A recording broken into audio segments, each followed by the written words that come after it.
What if I told you that MI5, Britain's domestic intelligence service, had to treat a family from North London like international terrorists?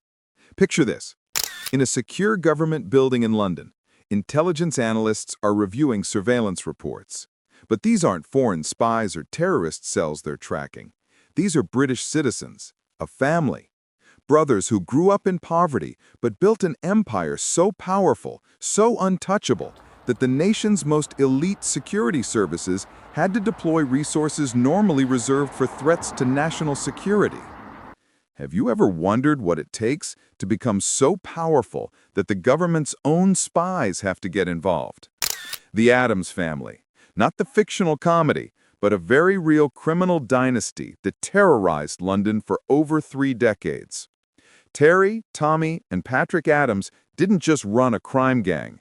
They operated like a corporation, complete with departments, international subsidiaries, and a board of directors who made decisions about life and death with the same casual efficiency most businesses use to discuss quarterly profits.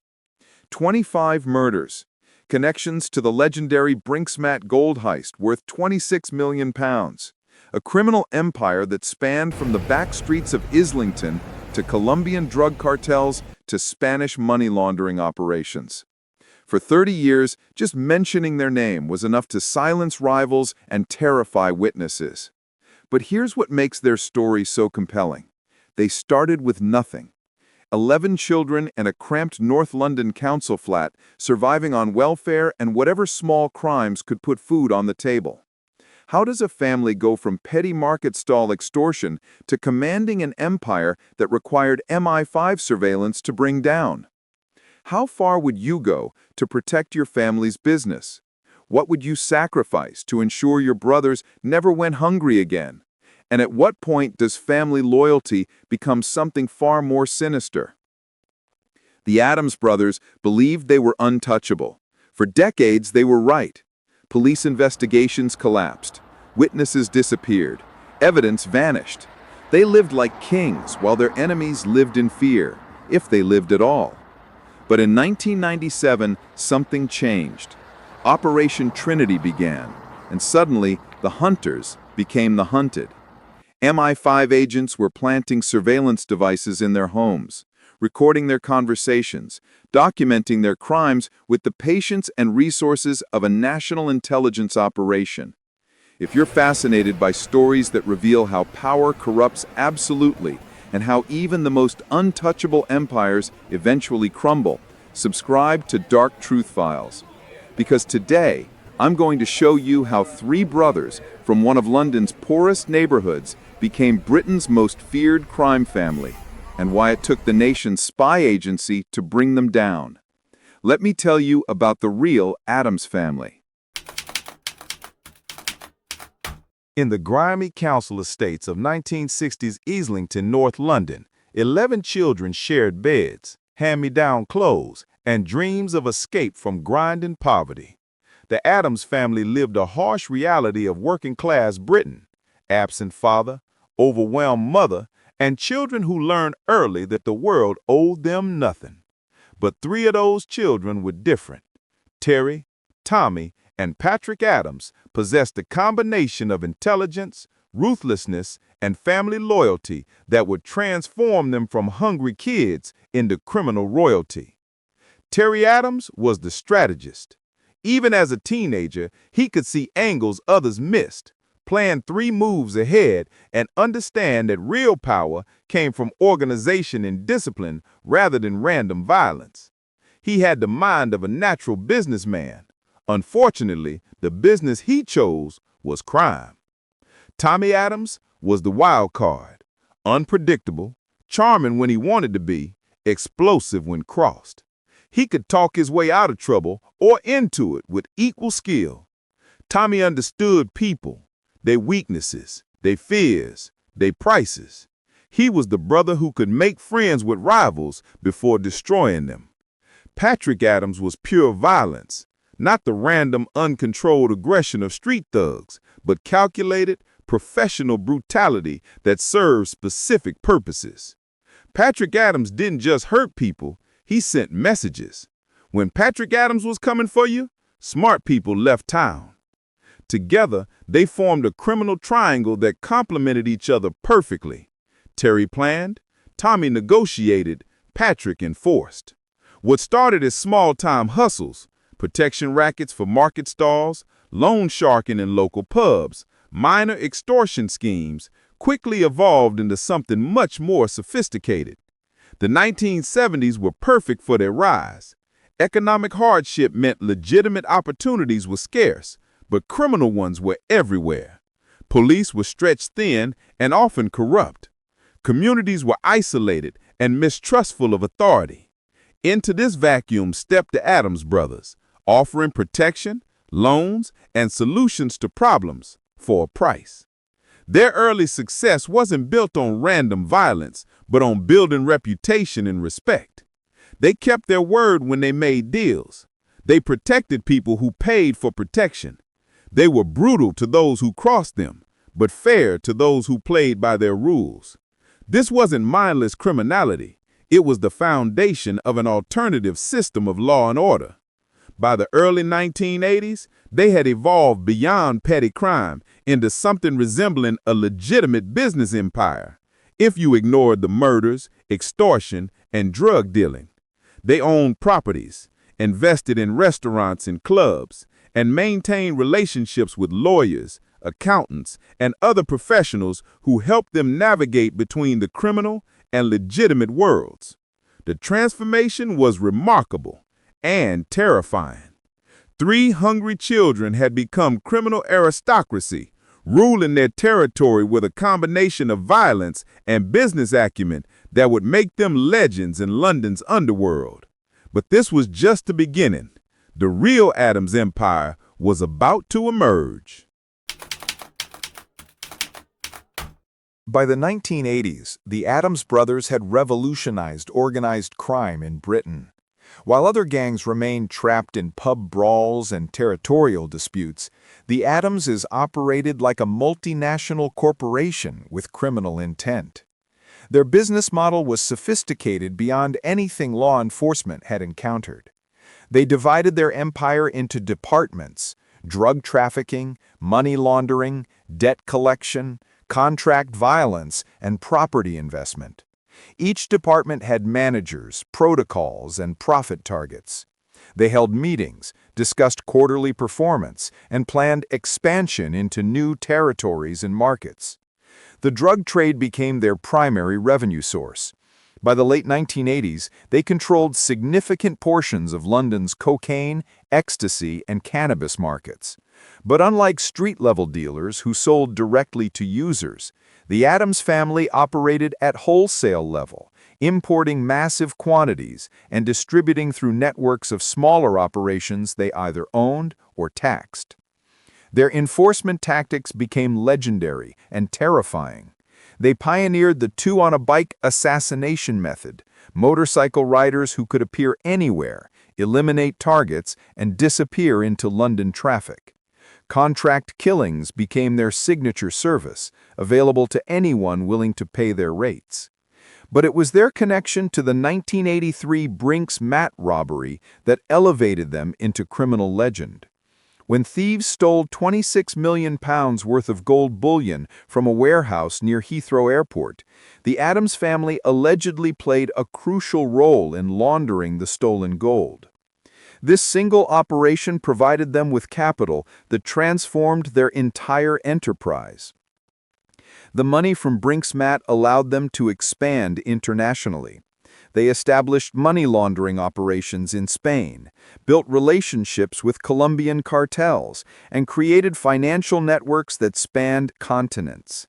Terry Adams, in particular, became known for his sophisticated understanding of international finance and money movement. Their associates read like a criminal who's who. Gilbert Winter served as their primary enforcer, a man whose very presence could end disputes before they started. Solly Nahom managed their financial operations with the skill of a legitimate investment banker. Corrupt lawyers helped them navigate legal challenges, while corrupt accountants made their dirty money appear clean. Do you see how they transformed crime from a desperate survival strategy into a sophisticated business enterprise? How they took the organizational principles of legitimate corporations and applied them to illegal activities? The Addams family didn't just break laws, they created an alternative system of law, where their word was final, their justice was swift, and their authority was absolute. They taxed other criminals, arbitrated disputes, and maintained order through fear and respect. Their territorial control expanded from Islington across North London into the jewelry district of Hatton Garden and eventually across international borders. They weren't just criminals, they were criminal statesmen, operating with the authority and resources of a shadow government. The psychological impact was profound. Simply invoking the Addams name could end conflicts, secure cooperation, or clear rooms. Rivals moved to other cities. Witnesses developed amnesia. Police investigations mysteriously stalled or collapsed entirely. By the 1990s, they were essentially untouchable. They lived in mansions, drove luxury cars, and socialized with celebrities and politicians. Their children attended private schools. Their wives shopped in exclusive boutiques. They had achieved what every criminal dreams of: the wealth and status of legitimate success while maintaining the power and freedom of criminal enterprise. But their very success contained the seeds of their eventual destruction.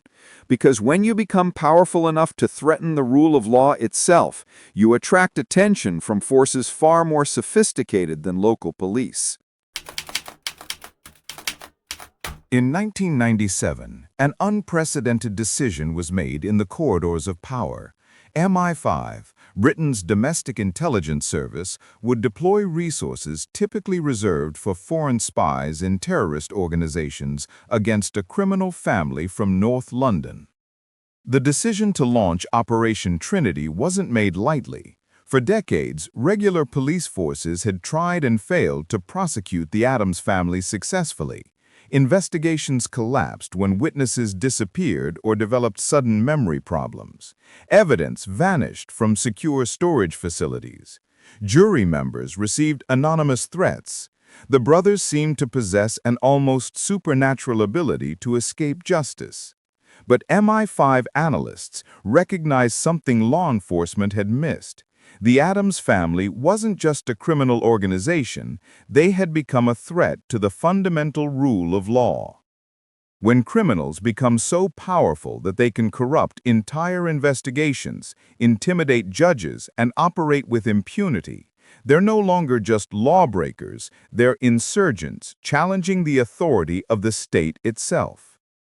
Operation Trinity represented a new approach to organized crime.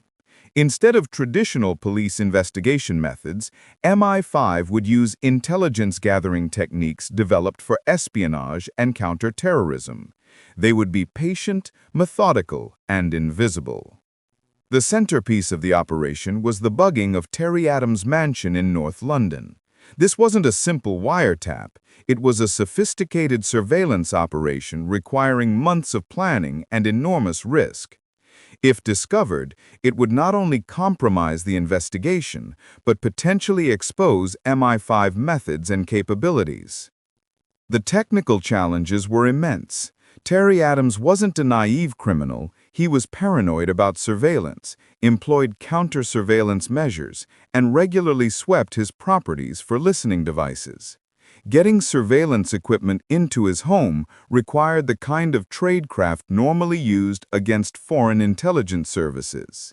For months, MI5 agents listened to the intimate conversations of Britain's most feared crime family. What they discovered was both fascinating and horrifying. The bugs captured Terry Addams casually discussing multi-million-pound money laundering operations, contract killings, and international drug trafficking as if he were planning a family holiday. The recordings revealed the true extent of their criminal empire. Connections to Colombian cartels were confirmed through intercepted phone calls. Money laundering routes through Spain were mapped through financial discussions. Most damaging of all, violent crimes that had puzzled police for years were solved through overhead conversations where the brothers discussed their involvement with casual indifference. But the surveillance also revealed something more personal and tragic: how their criminal success had corrupted fundamental human relationships. Brothers discussed betraying associates. Family loyalty was subordinated to business advantage. Violence was discussed with the same emotional detachment most people reserve for discussing the weather. The international scope of their operations became clear through the surveillance. These weren't local criminals who had gotten lucky.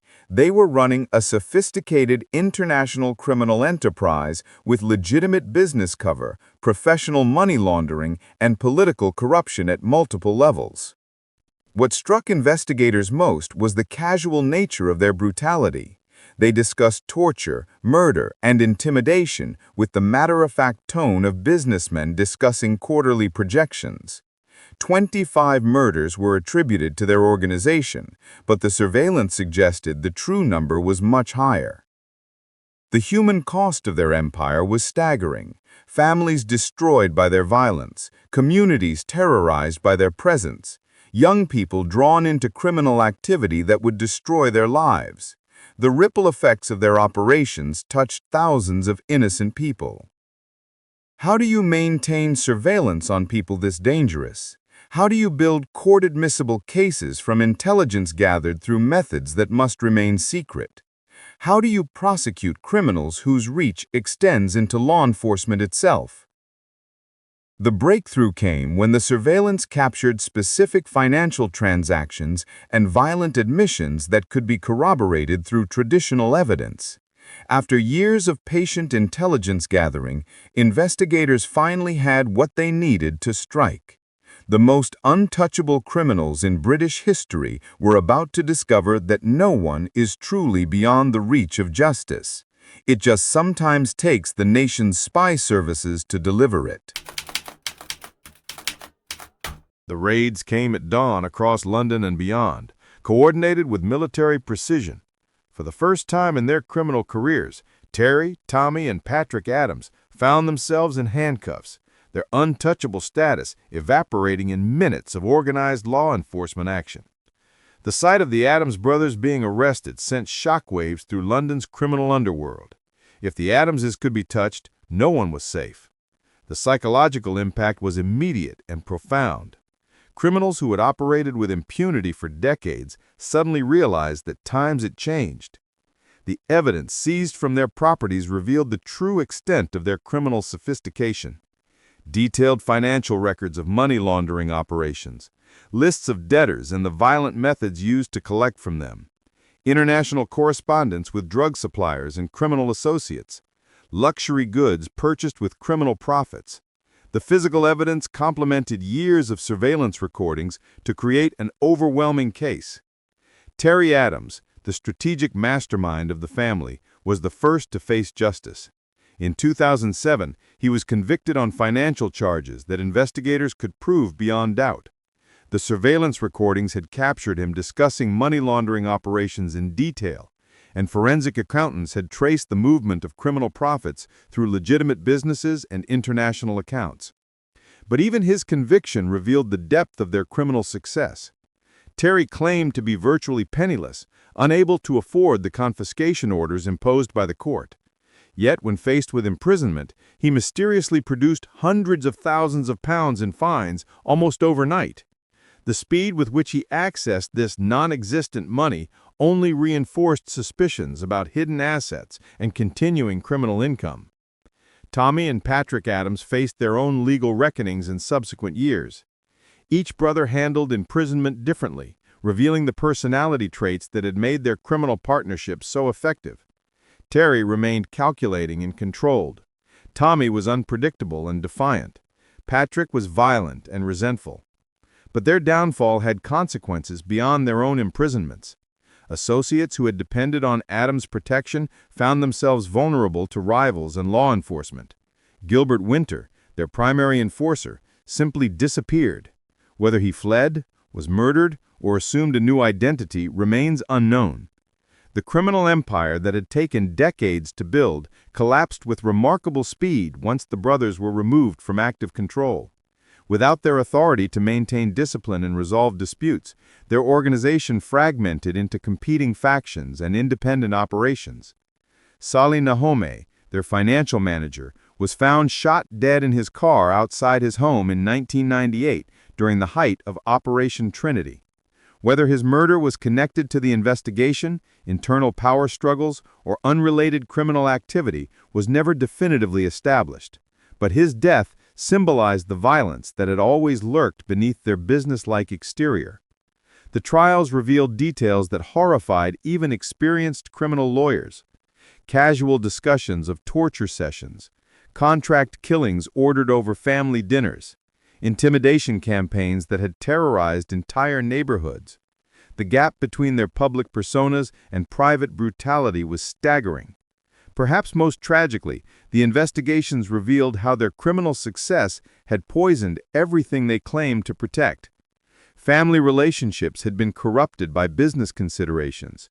Children had been exposed to violence and criminality. Wives and partners lived in fear of retaliation from rivals or law enforcement action.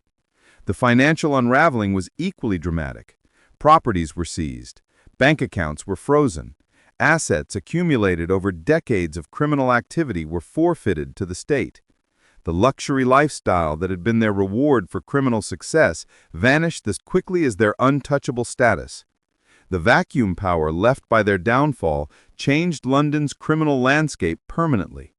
Other organizations competed to fill the void, but none achieved the Addams family's combination of sophistication, brutality, and political protection.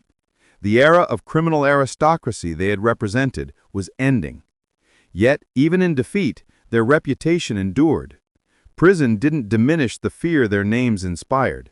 Criminal associates continued to speak of them in whispers. Their methods influenced a generation of organized criminals who studied their successes and failures. The incomplete nature of justice remained frustrating for investigators and victims alike. 25 murders were attributed to their organization, but only a fraction would ever be prosecuted. Thousands of people had suffered under their reign, but many crimes would never see courtroom resolution. Still, their downfall proved that no criminal empire, regardless of its power or sophistication, is permanent. Justice might be delayed, but it's rarely denied forever. What does the rise and fall of the Addams family teach us about power, family, and the price of criminal success? Their story reveals how poverty and limited opportunities can create monsters, but also how choices ultimately determine destiny. Thousands of children grow up in similar circumstances without becoming criminal masterminds. The Addams brothers made deliberate decisions to choose violence over legitimate struggle, fear over respect, and criminal wealth over honest poverty. The corruption of family bonds might be their most tragic legacy. What should have been protective relationships became criminal partnerships. Brother looked after brother not through love and support, but through shared participation in violence and exploitation. Their criminal success poisoned the very relationships it claimed to protect. Their rise also demonstrates how criminal organizations can evolve into alternative systems of governance when legitimate authority is weak or corrupt. For decades, the Addams family provided services that government couldn't or wouldn't provide: dispute resolution, debt collection, territory protection.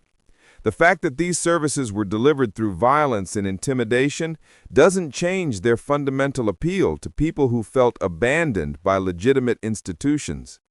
But their downfall proves that criminal empires contain the seeds of their own destruction. Success breeds overconfidence. Wealth creates vulnerability. Power attracts challenge from other criminals and law enforcement alike. No criminal organization, regardless of its sophistication, can indefinitely maintain the delicate balance between secrecy and influence that allows it to operate. The Addams family story also highlights the evolution of law enforcement.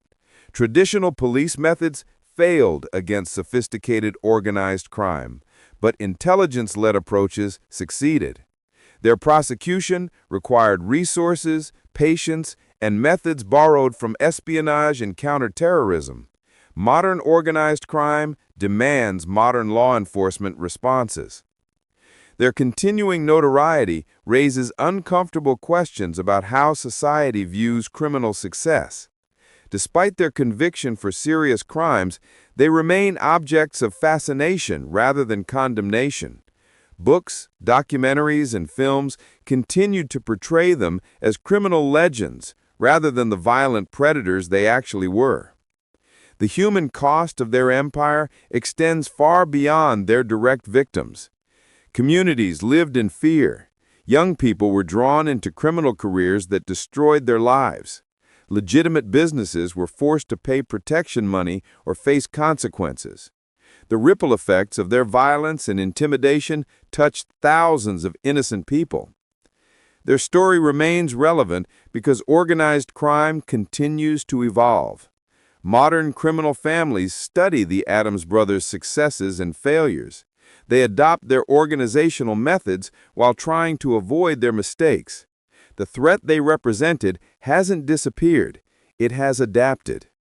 Most importantly, their downfall demonstrates that justice, while sometimes delayed, is rarely denied forever. No one is truly untouchable. No empire, criminal or otherwise, lasts forever. Power without legitimacy is ultimately unsustainable. The Addams family believed they were building a legacy that would last generations. Instead, they created a cautionary tale about how the pursuit of power through violence ultimately destroys everything worth having, including the family bonds they claimed to protect. What can we learn from three brothers who transformed poverty into power, family loyalty into criminal enterprise, and temporary success into permanent notoriety? The most profound lesson is about the nature of strength itself. The Addams brothers believed that fear equals respect, that violence creates security, and that power through intimidation brings lasting success. They were wrong on every count. Real strength protects the innocent rather than exploiting them. True respect is earned through character, not demanded through threats. Lasting security comes from building community trust, not community fear. Their story also reveals the tragic waste of potential that criminal choices represent. Terry Addams possessed genuine business intelligence that could have built legitimate enterprises. Tommy's people skills could have made him a successful entrepreneur or politician. Patrick's physical courage could have served in military or emergency services. Instead, they channeled their talents toward destruction rather than construction. For families facing hardship, their story offers both warning and hope. Poverty doesn't predetermine criminal outcomes. Limited opportunities don't justify criminal choices. The Addams brothers chose crime not because they had no alternatives, but because crime seemed to offer faster rewards than legitimate struggle. That choice ultimately cost them everything they claimed to be protecting. Their rise and fall demonstrates why rule of law matters more than individual justice. When criminals become powerful enough to corrupt investigations, intimidate witnesses, and operate with impunity, they threaten the foundation of civilized society. The Addams family wasn't just breaking laws, they were challenging the principle that law applies equally to everyone. Modern relevance extends beyond organized crime. Their story illustrates how power corrupts, how success can become its own trap, and how family relationships can be poisoned by shared wrongdoing. These lessons applied to legitimate organizations that lose their ethical bearings, political movements that justify violence for ideological ends, and any group that prioritizes loyalty over morality. The incomplete nature of justice in their case reminds us that many victims never see full accountability for the harm they suffered. This reality doesn't diminish the importance of pursuing justice. It emphasizes why prevention is preferable to prosecution. Their continuing myth in popular culture reflects society's complicated relationship with criminal success. We simultaneously condemn their violence while remaining fascinated by their power. This fascination becomes dangerous when criminals transform into folk heroes rather than cautionary examples. If this exploration of power, family, and consequences has made you think differently about crime and punishment, subscribe to Dark Truth Files for more stories that reveal hidden truths about human nature. Share this video if you believe others should understand how criminal empires rise and fall. Remember the Addams brothers not as criminal legends, but as examples of how the pursuit of power through violence ultimately destroys everything worth protecting, including the family bonds that initially motivated their choices. Choose building over destruction. Choose community over criminality. Choose the difficult path of legitimate success over the temporary appeal of criminal shortcuts. Because in the end, everyone is touchable. Everyone faces consequences, and no empire built on fear lasts forever.